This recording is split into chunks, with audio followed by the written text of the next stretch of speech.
We just passed a very interesting episode of Westworld with Phase Space, but going forward, how are they gonna fix this whole season? It's a lot. It's enough that a lot of people are turned off by the season of Westworld. It's too confusing, it's all over the place, and it's true, the timelines are everywhere. Is Charlotte alive? What's Elsie up to? Where is Bernard at this time? Is it Bernard? Is it Arnold? It's everywhere. But we only have 4 episodes left. We had a crazy reveal at the end of the last episode, which I knew would happen. I freaking knew it, John. Well, yeah, I thought that he would be back. I didn't know that he would be back in a purely virtual simulation form. Although the question is his pearl, which I thought they were calling chestnuts, apparently it's pearl, is his pearl somewhere in that mix? And if so, it could be put into a body. It could even theoretically, and here's my prediction sort of, Bernard is plugged into that thing. They plucked his pearl out. Who's to say his pearl's the one that goes back in that Bernard body? It could be Ford. There's pearls and there's cupcakes. This is what's the cupcake? The brains that they take out. Oh, okay, yeah. Okay, yeah. I would call that a toadstool or I've been something, calling them cupcakes. Anyway, yeah, that was a good reveal. We all sort of expected that it would happen. I thought it was more likely that they would find that the Man in Black he says he's traveling to his greatest mistake. I thought it would be either to an attempt to reproduce himself, in which case we'll have an episode with young and old Man in Black, or Ford in human form.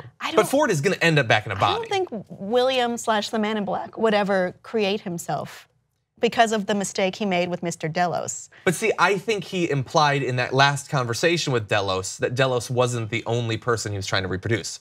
I think he clearly wanted to reproduce himself. He might have abandoned the idea, but that doesn't mean that he didn't pursue it at some point. Because I always saw the Delos thing as a failure and a precursor to what is happening with Ford, because Ford has achieved transcendence. He's been able to essentially become immortal by means of technology, which is a very interesting concept to look at. Although they're gonna have to explain how, anytime you try to talk about consciousness uploading, it all sounds great in terms of your ability to make an exact replica that thinks it's the human, but I've never seen any indication that the human consciousness doesn't turn off and then a replica takes its place.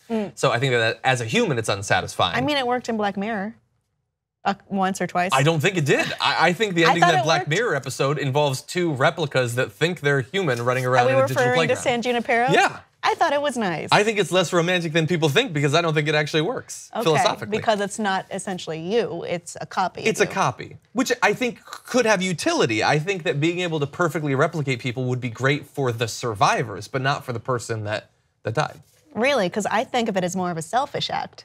I would hate to see a replica. I think that's what people want. I just think that they're going to be disappointed. But anyway, we have a lot of complicated storylines. They covered a lot of ground in this last episode. I mean, we touched base with Mr. Black, the Man in Black and his daughter. We had more with Dolores actually finally doing something and figuring out what the train is, and the secret weapon, which she'd alluded to, which I thought was going to be something different. I hate Dolores now.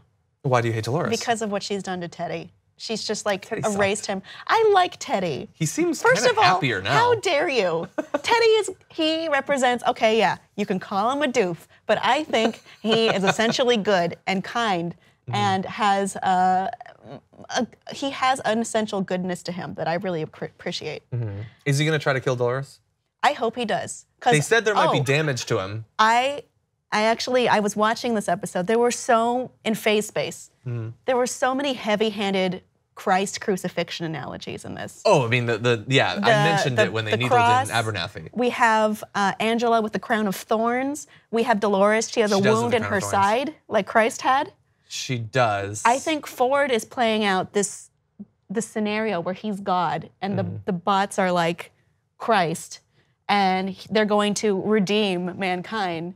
Because his thing is Arnold was into, he's like, we have to stop this. It's going to be too violent, someone's gonna get hurt. And his thing is, let it happen. Yeah, I don't know. Look, one of the things that I think needs to happen for this to be a satisfying conclusion is, I want to know if Maeve and Dolores actually have developed something approaching free will, or if this is still complicated programming from Ford. Ford coming back into the storyline makes it seem even more likely that they're actually still operating on programming. So, regardless of what happens in terms of Dolores shooting someone or not, I want to know what her new personality actually represents. Is it an evolution or is it just programming? I think she's programming. I think Maeve is free. That would be, yeah. Well, I hope somebody is at least, because if no host actually develops a consciousness, this whole experiment seems pretty unsatisfying. It's interesting to think about, which is satisfying in its own way to us, the audience, outside of the world. But it's not fun for anyone in the world, which is the point we started on. It's come full circle. Audience, what is happening in Westworld and what needs to happen in Westworld for you to feel satisfied at the very least with the ending? I didn't say happy. Please let us know on Facebook and Twitter.